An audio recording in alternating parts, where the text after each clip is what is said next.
जो हम लोग जानते हैं कि कुल 118 तत्व है, और 118 तत्व का जो विन्यास हम लोग निकालने का काम करते हैं इसी सूत्र पर करते हैं। तो सबसे प्रारंभिक चीज है ये सूत्र को याद रखना, ठीक है। और ये सूत्र को याद रखने के बाद ये S-P-D-F जो आप देख रहे हैं, चार ये जो अक्षर लिखा गया है, ये S-P-D-F उपकक्षा, और उपकक्षा में एक निश्चित इलेक्ट्रॉन होता है।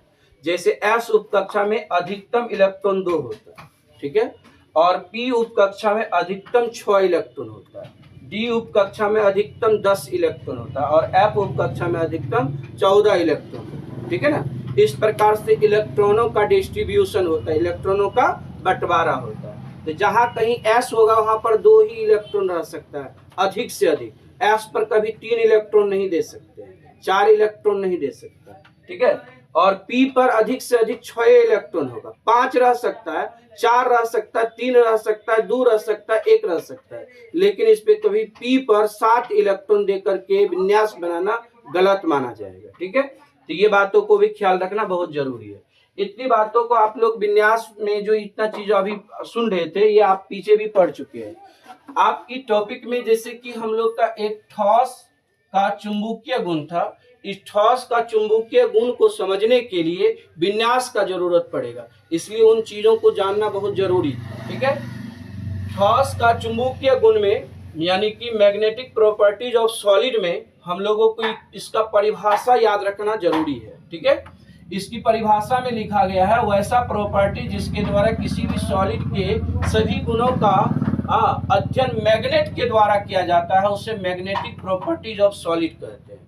अगर किसी भी सॉलिड का अध्ययन या किसी भी प्रॉपर्टीज का अध्ययन सॉलिड के रूप में मैग्नेट का अध्ययन किया जाता है, उसको प्रॉपर्टीज ऑफ सॉलिड कह सकते हैं या मैग्नेट प्रॉपर्टीज ऑफ सॉलिड कह सकते हैं, ठीक है। तो ये आपको याद रखना। उसके बाद हम लोग को ये आपकी क्लास में जो 12th क्लास में ये है, ये चीजों को याद रखना बहुत जरूरी है। Types of magnetic properties of solid, ठीक है। Types of magnetic properties of solid जो यहाँ पर लिखाया गया है 5 प्रकार का, ये पांचों प्रकार का नाम आपको याद रहना चाहिए।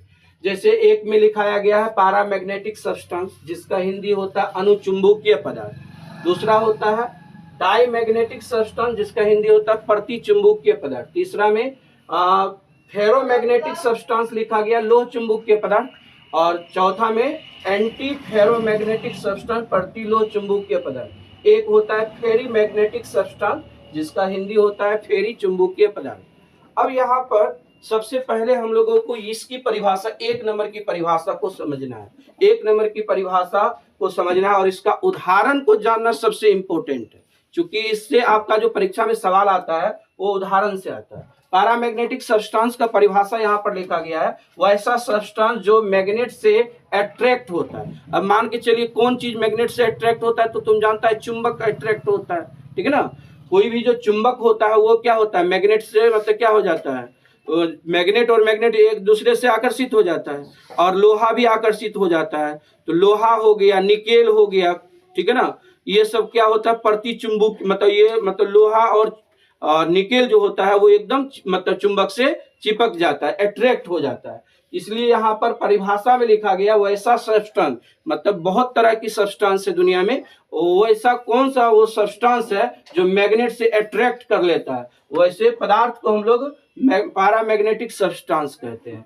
यानी इस परिभाषा का आपको याद रखना बहुत जरूरी है कि वैसा सब्सटेंस जो मैग्नेट से अट्रैक्ट होता है उसे पैरामैग्नेटिक सब्सटेंस कहते हैं। जैसे एक एग्जांपल पैरामैग्नेटिक का यहाँ पर लिया गया है स्केडियम। स्केडियम को जब मैग्नेट के पास लाइएगा तो वो एक दूसरे से अट्रैक्ट हो जाएगा, ठीक है ना। इसी के जैसा एक एग्जांपल हम लोग यहाँ पे लिए हैं टाइटेनियम। टाइटेनियम क्या होता है, एक एलिमेंट होता है, वो एलिमेंट को अगर मैग्नेट के पास लाइएगा तो एक दूसरे को अट्रैक्ट कर लेगा, यानी खींच लेगा, ठीक है ना।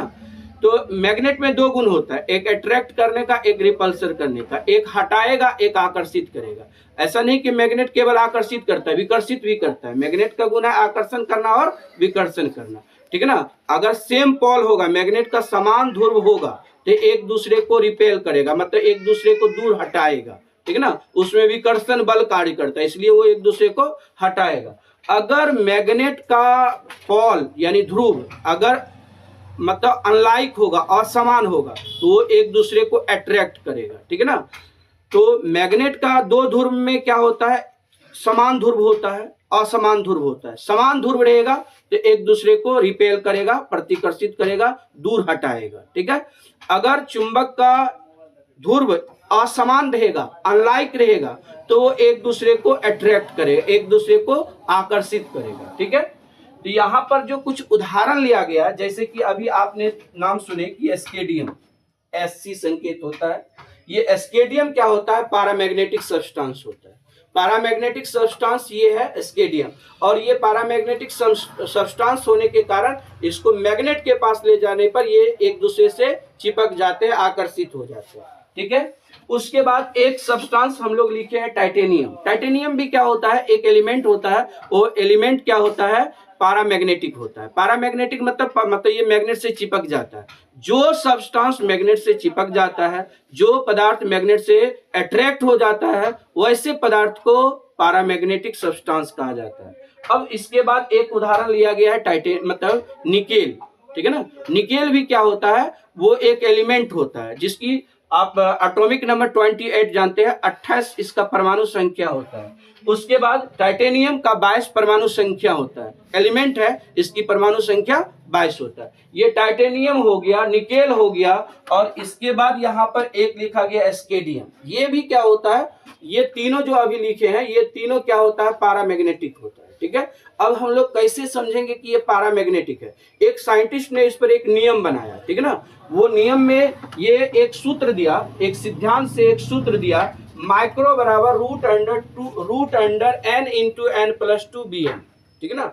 ये एक बोर नामक वैज्ञानिक था, और बोर नामक वैज्ञानिक ने अपने सिद्धांत में एक सूत्र का प्रतिपादन किया, ये माइक्रो बराबर √n into n plus 2 bm। अब इसका अर्थ यहाँ पर लिखा गया है, ये जो माइक्रो लिखा गया इसका मतलब हुआ मैग्नेटिक मोमेंट, यानी मतलब मैग्नेट का घूमना, मोमेंट मतलब घूमना, ठीक है। Number of unpaired electron, n जो यहाँ पर देख रहे हैं सूत्र में, ये n बता रहा है नंबर ऑफ अनपेयर्ड, ये माइक्रो हुआ, इसका मतलब मूवमेंट बताएगा कि उसका मूवमेंट क्या होगा, ठीक है ना, उसका मतलब किस दिशा में वो आकर्षित करेगा, ठीक है। उसके बाद ये bm का मतलब हुआ बोर मैग्नेट, बोर मैग्नेटॉन, ठीक है ना। मैग्नेटॉन, बोर मैग्नेटॉन, ये bm इसका मात्रक हो गया, ठीक है ना। इस जो हम लोग मैग्नेटिक मोमेंट होता है उसका एक यूनिट होता है, इकाई होता है, और उसका SI यूनिट bm लिखा गया। bm का मतलब हुआ बोर मैग्नेटॉन, मात्रक हो गया। जैसे आप लोग जानते हैं कि चाल का मात्रक मीटर प्रति सेकंड होता है, वेग का मात्रक मीटर प्रति सेकंड होता है, ठीक है ना। उसी प्रकार से आपको ये भी ध्यान में रखना, जैसे बल का मात्रक न्यूटन याद रखते हैं ना, बल का मात्रक क्या होता है, न्यूटन होता है, तो उसके लिए n लिखते हैं। ठीक उसी प्रकार से bm जो यहाँ लिखा गया है, ये एक प्रकार का इकाई है। क्या है ये, इकाई। इकाई का मतलब हुआ ये एक मात्रक है, ठीक है। अब यहाँ पर एक हम लोग नोट पॉइंट लिखे हैं। बोर के जो नियम था, बोर का जो सिद्धांत था, उसका एक यहाँ पर नियम लिखा गया है, और नियम का एक मतलब पॉइंट लिखा गया है। विशेष बात यह है कि अगर n डज नॉट इक्वल 0 होगा, n का मतलब हुआ नंबर ऑफ अनपेयर्ड इलेक्ट्रॉन, क्या हुआ, नंबर ऑफ अनपेयर्ड इलेक्ट्रॉन। अगर यह 0 के बराबर नहीं होगा, और then micron does not equal, तब माइक्रोन का वैल्यू जो है, ये मैग्नेटिक मूवमेंट का वैल्यू जो है वो भी 0 नहीं होगा। जब n का वैल्यू 0 नहीं है तो माइक्रोन का भी वैल्यू 0 नहीं आएगा, ठीक है। और तब क्या होगा, अगर ऐसा स्थिति होता है, ठीक है ना, तब वो जो सब्सटेंस है, वो सब्सटेंस को हम लोग पैरामैग्नेटिक कहते हैं, ठीक है ना। जब n का मान 0 ना हो और माइक्रोन का वैल्यू 0 ना हो, तो उस स्थिति में सब्सटेंस को हम लोग क्लियर मतलब क्लासिफाई कर सकते हैं, इसको हम लोग बांट सकते हैं कि यह एक प्रकार का पैरामैग्नेटिक सब्सटेंस है। अगर ऐसा होता है, n बराबर 0 होता है तो माइक्रो बराबर 0 हो जाएगा, और ऐसा होता है तो वो डाईमैग्नेटिक सब्सटेंस हो जाएगा। जो दूसरे नंबर पे आप लिखे हैं डाईमैग्नेटिक प्रति चुंबकीय पदार्थ, वो हो जाएगा, ठीक है। तो ये बातों को समझिए। और यहाँ पर हम लोग एक बात को लिखे हैं, एस्केडियम का यह विन्यास लिखे, इलेक्ट्रॉनिक विन्यास। इलेक्ट्रॉनिक विन्यास 1s2 2s2 2p6 3s2 3p6 4s2 3d1। अब यहाँ पर समझिए कि इस विन्यास को हम ऐसे भी लिख सकते हैं, ठीक है ना। 1s2 2s2 2p6 3s2 3p6 3d1 4s2। ठीक है। अब यहाँ पर देखिए कि इस विन्यास का जो अंतिम कक्षा है, अंतिम उपकक्षा है, उस अंतिम उपकक्षा पे इलेक्ट्रॉन कितना है। ठीक है ना, इस बात को यहाँ पर ध्यान देना पड़ेगा। इस विन्यास के अंतिम उपकक्षा में इलेक्ट्रॉन कितना है।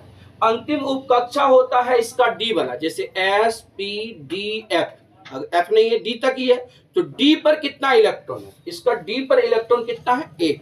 कितना इलेक्ट्रॉन है, इसलिए जिस तत्व के अंतिम उपकक्षा में जितना इलेक्ट्रॉन होगा वही अनपेयर्ड ऑफ इलेक्ट्रॉन को शो करेगा, उसी को हम लोग अनपेयर्ड ऑफ इलेक्ट्रॉन समझेंगे। समझ गए बात को। तो अनपेयर्ड ऑफ इलेक्ट्रॉन इसका एक होगा, इसलिए इसमें यहाँ पर एक ऊपर की ओर एरो का चिन्ह भी है। ठीक है ना, तो ये अनपेयर्ड इलेक्ट्रॉन को दर्शा रहा है। इसमें अगर ऐसा और एक ऐसा घूम जाता तो पेयर हो जाता, क्या हो जाता, पेयर हो जाता। ये अनपेयर्ड है, तो इसमें जो है एक इलेक्ट्रॉन क्या है, अनपेयर्ड है। एक इलेक्ट्रॉन क्या है, अनपेयर्ड है। तो एन का मान कितना हो जाएगा, एक हो जाएगा, क्योंकि अनपेयर्ड ऑफ इलेक्ट्रॉन कितना हुआ, एक। अनपेयर्ड ऑफ इलेक्ट्रॉन एक हुआ तो इसका एन का मान कितना होगा, एक। और हम लोग यहाँ पर एक नियम पढ़े थे अकॉर्डिंग टू बोर्ड, इसका सूत्र था माइक्रो बराबर under root N into N plus 2 BM था ना। इसी सूत्र को यहाँ पर लिखे हैं under root N into N plus 2। N का मान रखे एक, एक इंटू एक प्लस 2, तो एक और प्लस 2 3, 3 गुना 1 3 हो जाएगा रूट अंडर 3। और रूट 3 का वैल्यू आप लोग पढ़े होंगे 9 क्लास में, या पीछे 10 क्लास में भी पढ़े होंगे, 1.732 होता है। तो इसका वैल्यू यहाँ पर लिख दिया गया, इतना वैल्यू हो गया। अब यहाँ देखिए कि number if N does not equal 0 हो, यहाँ भी हम लोग बोल सकते थे एन डज नॉट इक्वल 0 हुआ, माइक्रोन डज नॉट इक्वल 0 आया है। ठीक है ना, तो इसलिए ये क्या हुआ, देन दैट इज कॉल्ड क्या होगा, पारामैग्नेटिक। क्या हो गया, ये पारामैग्नेटिक हो गया। इसी प्रकार से ये टाइटेनियम का बनाया गया।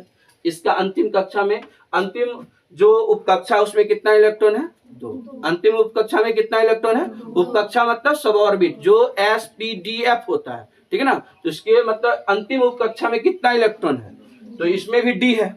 डी पर कितना इलेक्ट्रॉन है, 2। तो 2 इसका मतलब क्या हो गया, अनपेयर्ड इलेक्ट्रॉन। क्या हो गया, अनपेयर्ड। और इसी सूत्र पर किया गया, किया ना, तो इसी सूत्र पर किया तो इसका वैल्यू आया माइक्रोन का 2.828 BM। ठीक है, और इसमें भी देखिए एन डज नॉट इक्वल 0 लिखा गया, एन का वैल्यू D0 के बराबर नहीं है, क्योंकि एन का वैल्यू कितना है, 2 है।